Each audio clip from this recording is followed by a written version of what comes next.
साथियों मित्रों, झांसी से पुरी की तीर्थ यात्रा पर हम लोग निकले हैं और हमारी ट्रेन आ चुकी है और हम अपने स्थान पर बैठने जा रहे हैं। विद फैमिली है, परिवार है हमारा साथ में। तो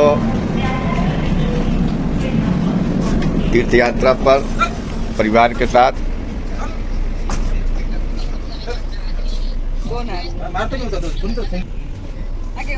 सभी लोग हैं। ये सुभाष जी, विक्रम जी, हाय विक्रम जी और उनकी माता जी और विक्रम के पापा जी। ठीक है, और यह यात्रा विक्रम की वजह से संपन्न होने जा रही है। एक पर्वत श्रृंखला जो आपके सामने है और यह बहुत बड़ी पर्वत श्रृंखला है। काफ़ी देर से ट्रेन चल रही है पर्वत श्रृंखला के बगल में और मुझे लगता है अभी काफ़ी देर और चलेगी। बहुत बड़ी पर्वत श्रृंखला। ट्रेन जो है सर्किल में घूम रही है और ये देखिए पानी क्षेत्र काफ़ी बरसा और अभी भी नहीं पहुंचा।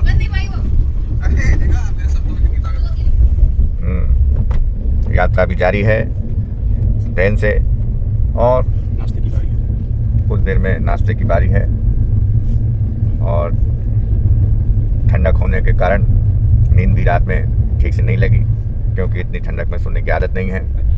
और यहाँ पे लोग जो यात्रा कर रहे हैं लगता है एसी में ही रहते होंगे, इसलिए उनको ठंडक में रहने की आदत है। हमें तो खैर नहीं है, चादर ओढ़े, कंबल ओढ़े, उसके बाद भी ठंड लगती रही। लेकिन ठीक है, यात्रा है, मंगलमय होनी चाहिए। और आज भी पूरा दिन और पूरी रात ट्रेन में ही बीतेगी, यानी कल प्रातःकाल हम पहुंचेंगे। तो फिर मिलते हैं।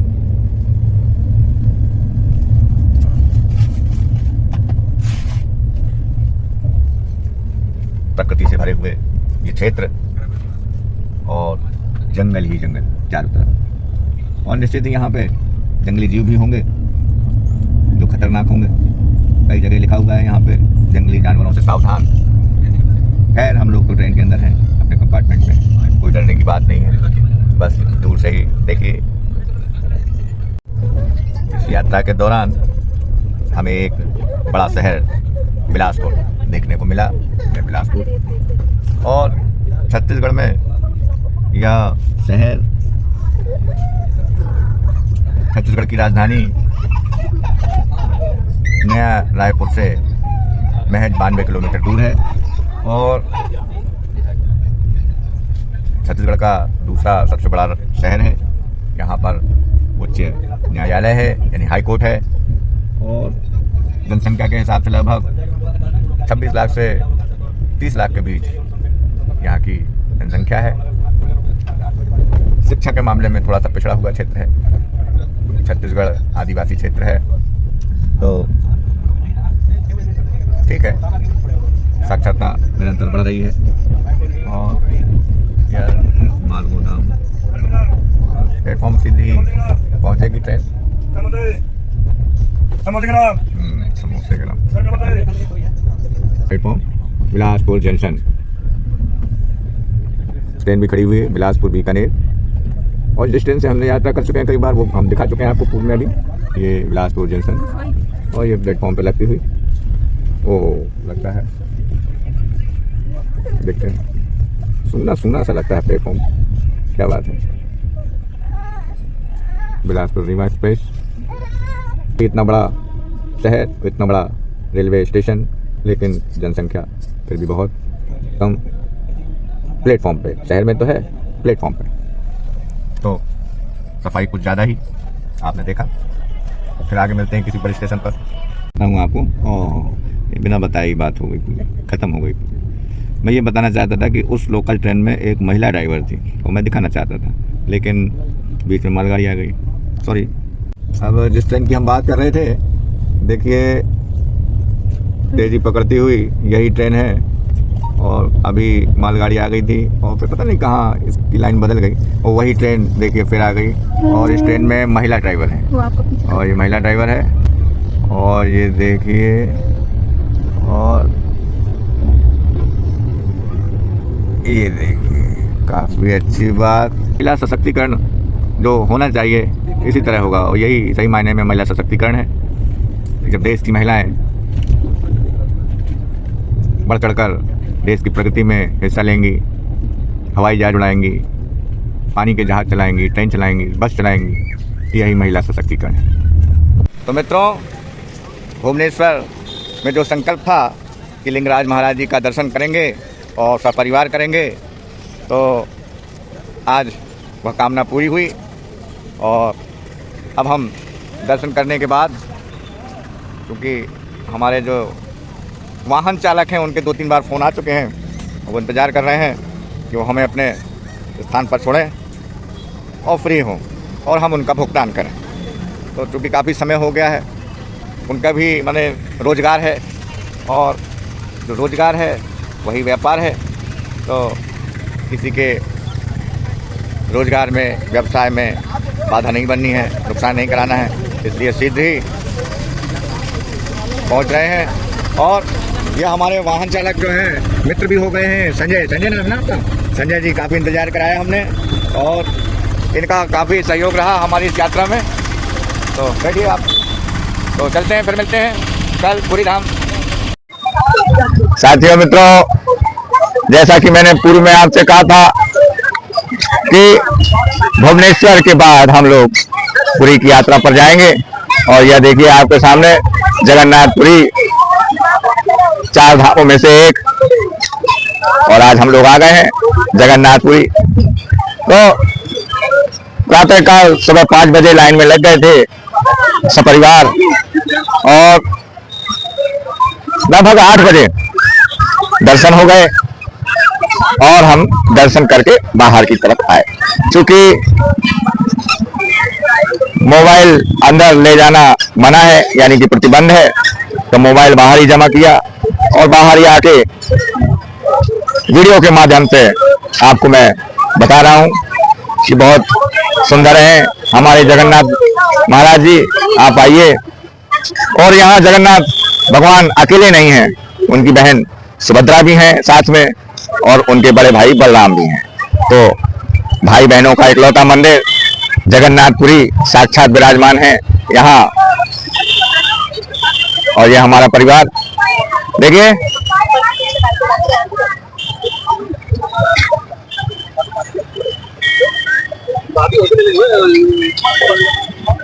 जगन्नाथपुरी।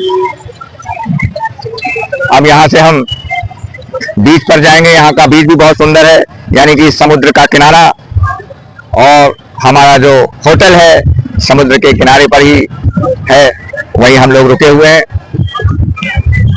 महंगा जरूर है, यहाँ पे मोल भाव काफी करना पड़ता है। लगभग 2 घंटे लगे हमको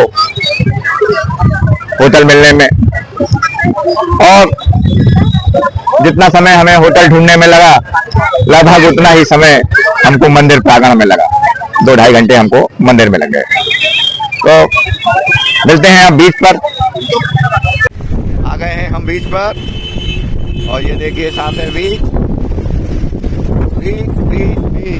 अभी धूप थी इतनी, ये लग रहा था कि कैसे जाएंगे, बड़ी कड़ाके की धूप थी, लेकिन थोड़ी छाएं हुई तो हमने कहा चले, लेकिन जैसे ही निकले पानी बरसने लगा। तो कहते हैं ना, तटीय क्षेत्रों में पानी का कब आ जाए पानी ये कहा नहीं जा सकता।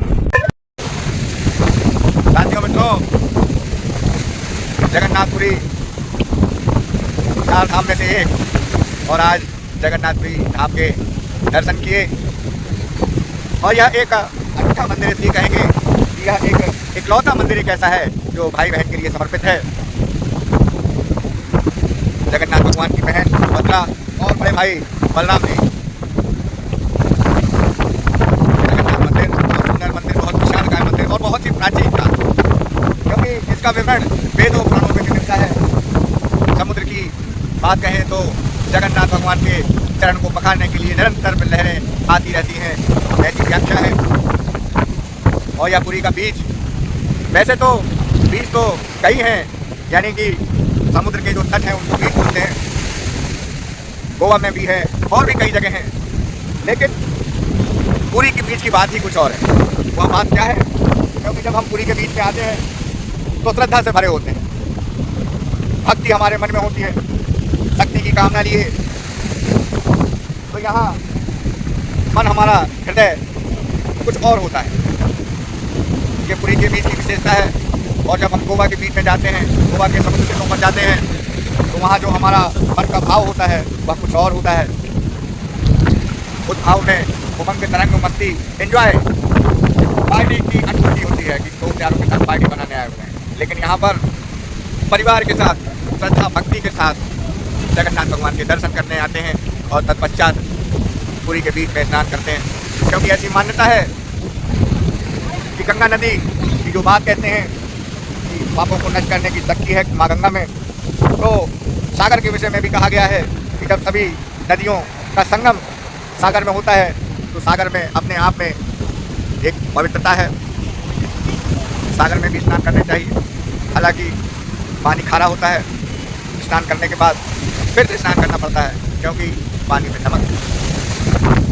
विज्ञापन याद आ गया, विज्ञापन को देखते हैं आपके टूथपेस्ट में नमक है। कभी उन्होंने नहीं पूछा कि आपके सागर में क्या नमक है, नमक ही नमक है। बहुत ही सुंदर, बहुत ही अद्भुत।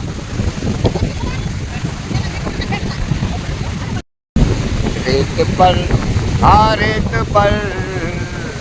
पर नाम लिखने से क्या फायदा, और एक आई लहर कुछ बचेगा नहीं। और तुमने पत्थर सा दिल हमको कह तो दिया, और पत्थरों पर लिखोगे मिटेगा नहीं। रेत पर ये देखिए, जो मैंने बात कही वो हो गई। अब आगे से आप पत्थरों पे नाम लिखेंगे। समुद्र में नहाते हुए रेत लग गई और रेत हटाते हुए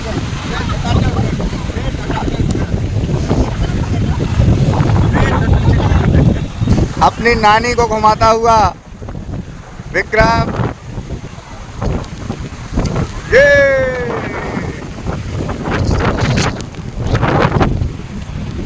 जो दरिया में उतरे सारा पानी उठा पी, तल्ली तल्ली हो रहे मछलियां भी शराबी। मेरी तस्वीरें मेरी ठर्रियां मैं तो चढ़ गई मेरे सोने। रोकना हम मुझको पीने दर्ज के गुल जाऊंगा, गुल जाऊंगा,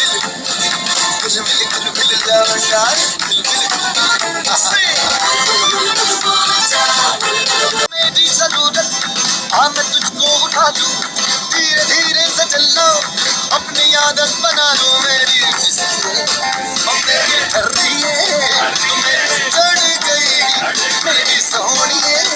रोकना मुझको दीने दर्ज के गुल लौटा, गुल लौटा है सारा पानी गुलाबी। और तू जो दरिया में उतरे सारा पानी गुलाबी। जिंदगी चलती रहे, खुशी ले या हम बदलेंगे ना, चाहे बदलती रहे। हंसते सच्चाई रखते जिंदगी यूं ही चलती रहे, खुशी मिले या हम बदलेंगे ना, हम दुनिया चाहे बदलती रहे। हमके जब तुम मुझसे आती है,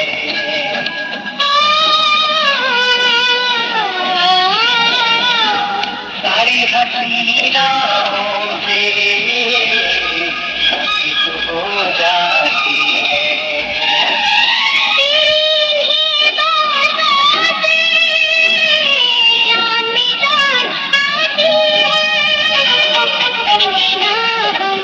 दुनिया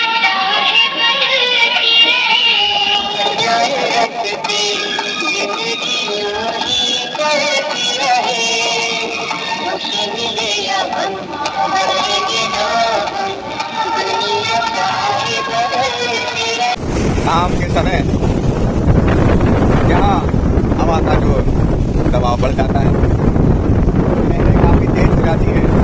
और अभी हम लगभग 3 बजे के आसपास वहाँ थे और अब पानी यहाँ तक आ रहा है, लगभग 2 मिनट दूर तक आने लगा पानी। और दूर तक जब लहरें आती हैं तो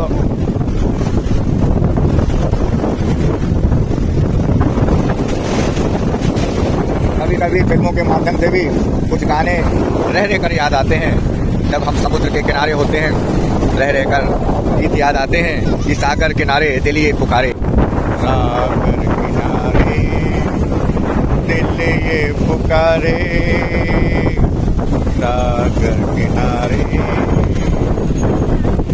साथियों, जैसा कि बताया था मैंने पूर्व में कि पुरी में जगन्नाथ भगवान के दर्शन करने के बाद हम आपको पुरी के बीच पर ले चलेंगे। मैंने अपना वादा निभाया और अब पुरी के आसपास के जो दार्शनिक स्थल हैं, पर्यटक स्थल हैं, जैसे कि कोणार्क सूर्य मंदिर और भी आसपास जो क्षेत्र हैं, आज पूरा दिन हम फैमिली के साथ घूमेंगे, मौज करेंगे और तस्वीरें लेंगे। पुरी से निकले कोणार्क के लिए और ये पुरी और कोणार्क मंदिर के बीच में मरीन ड्राइव होते हैं इस स्थान को।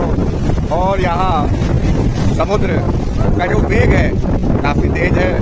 यहाँ पर तटों के करीब जाना मना है, प्रतिबंध है। केवल सुंदर नज़ारे को देख सकते हैं, कैमरे में अपने रिकॉर्ड कर सकते हैं यादगार के लिए। और बहुत ही सुंदर स्थान। और यहाँ पे जो आने वाले लोग हैं, अधिकांश टूरिस्ट हैं। नवयुवक भी बहुत यहाँ पर आते हैं और आना भी चाहिए, क्योंकि जो स्थान है बहुत ही मनोरम है, बहुत ही सुंदर है। और यहाँ पे जो लोग आते हैं वो भी। और देखिए समुद्र के बनाया हुआ जो लहरों से झाग उठता है वो यहीं देखने को मिलता है।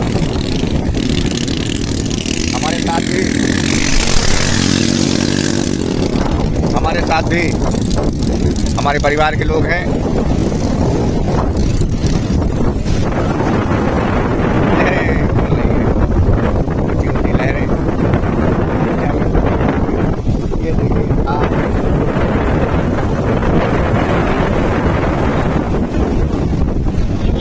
बहुत ही सुंदर स्थान। ये हमारे इस समय को कैप्चर करने के लिए अपने मोबाइल में। तो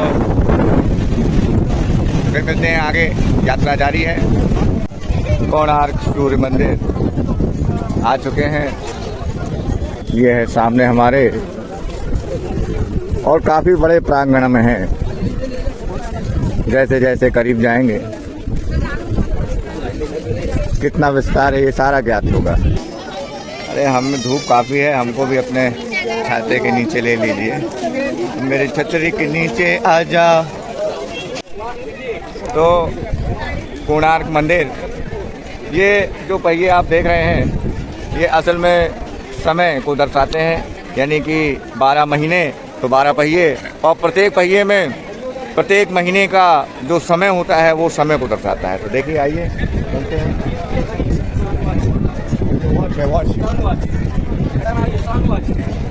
पहले नो वॉच, मिशन वॉच, ये होता पूरा,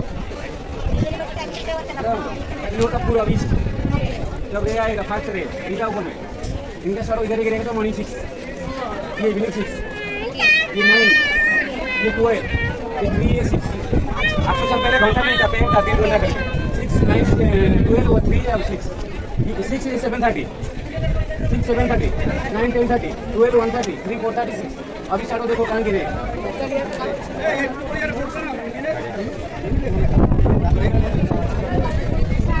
तो आपने देखा गाइड महोदय भी बताते हुए, हालांकि पूर्व में हमको जानकारी है इस चीज़ की। काफ़ी समय हो गया है और मन है कि मानता नहीं, ऐसा लगता है कि थोड़ा समय और रुकें, लेकिन धूप इतनी है कि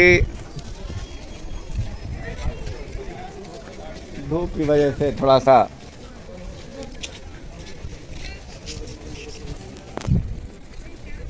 तेज धूप।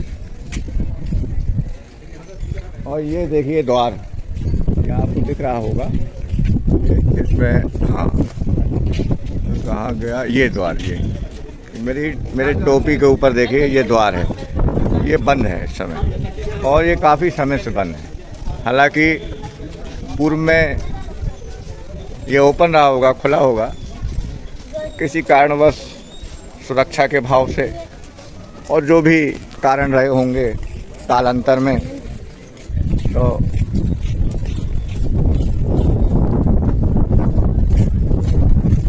ये मुख्य गेट है।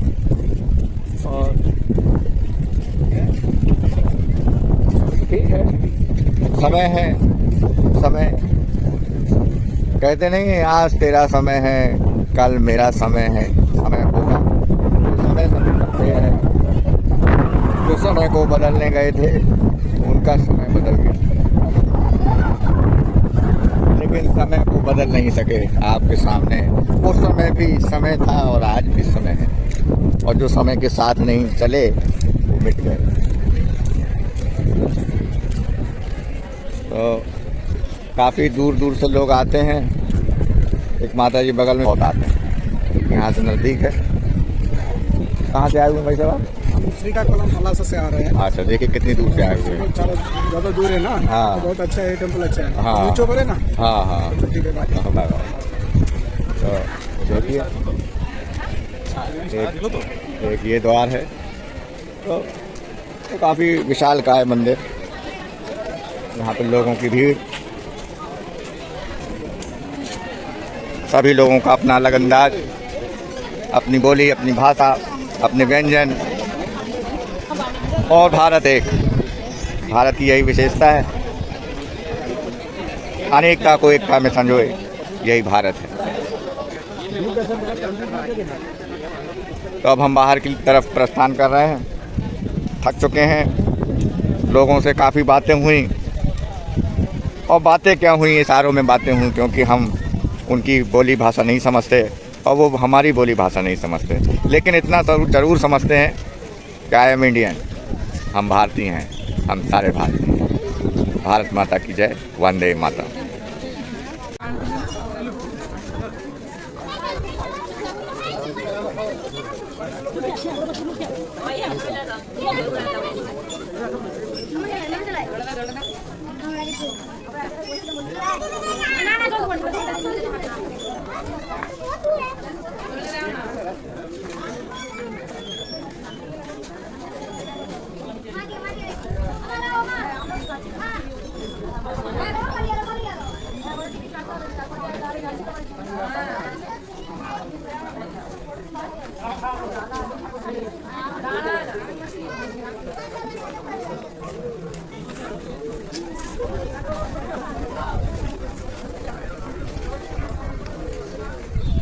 साथियों, मित्रों, उड़ीसा के वह स्थान पर आज हम यहाँ पर आ चुके हैं जहाँ पर सम्राट अशोक का हृदय परिवर्तन हुआ और यहाँ पर बौद्ध धर्म उन्होंने अपनाया।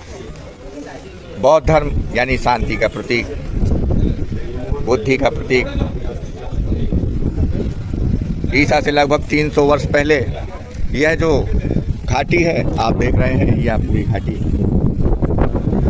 वह धावली नदी है, और यह धावली नदी के नाम से ही यह क्षेत्र धावली कहलाया।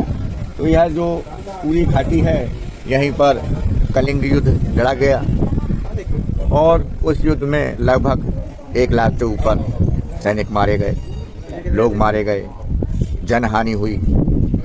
और इसी पर्वत से, इसी पहाड़ से जब सम्राट अशोक ने यह दृश्य देखा, चारों तरफ लाश ही लाश थी, किसी के हाथ, किसी के पैर कटे हुए थे,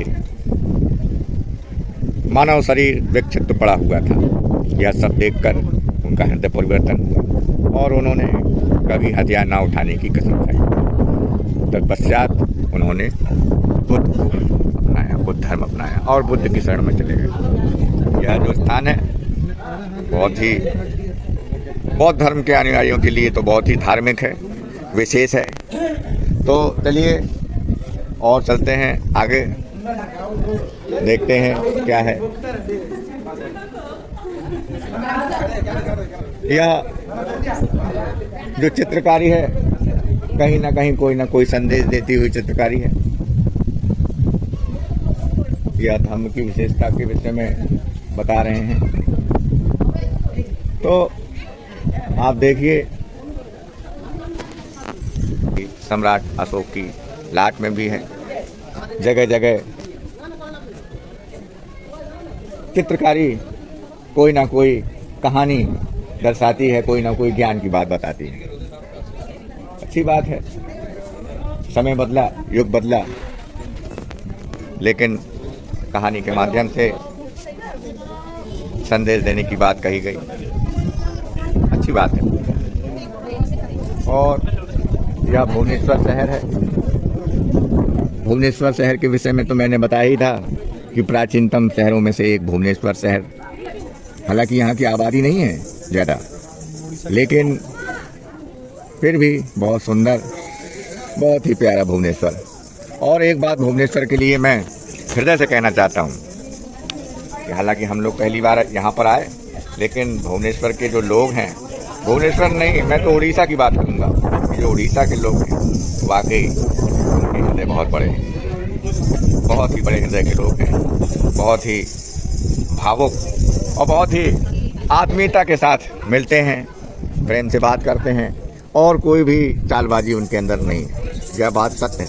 जब भी आप आएंगे आप देखेंगे, महसूस करेंगे। सौंदर्य की बात करें, अगर चेहरे की सुंदरता की बात करें, तो भले ही आपको अन्य प्रदेशों की चेहरों में सुंदरता मिलेगी, लेकिन यहाँ हृदय में सुंदरता है। यहाँ के लोग बहुत ही धार्मिक तो हैं, लेकिन व्यर्थ के आडंबरों में भी नहीं पड़ते, हृदय के बहुत साफ हैं, साफ साफ बात करते हैं। तो ऐसा है हमारा यह धावली क्षेत्र, बहुत ही सुंदर, बहुत ही प्यारा, और यहाँ का अद्भुत है नज़ारा। ये कैनाल है, विक्रम सुभाष मौर्य हैं और इनके छोटे भाई विक्रम और कहीं ना कहीं हम लोग स्वयं को सम्राट अशोक से जोड़ते हैं। हमारे पूर्वज हैं सम्राट अशोक और हम उनके वंशज हैं।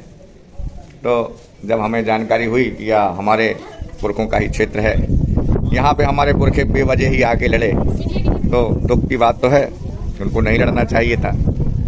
लेकिन इतिहास है, इतिहास के पन्नों पे बहुत सी बातें ऐसी हो जाती हैं जो इतिहास बनकर रह जाती हैं। फिर आगे मिलते हैं नई जानकारी के साथ। धन्यवाद।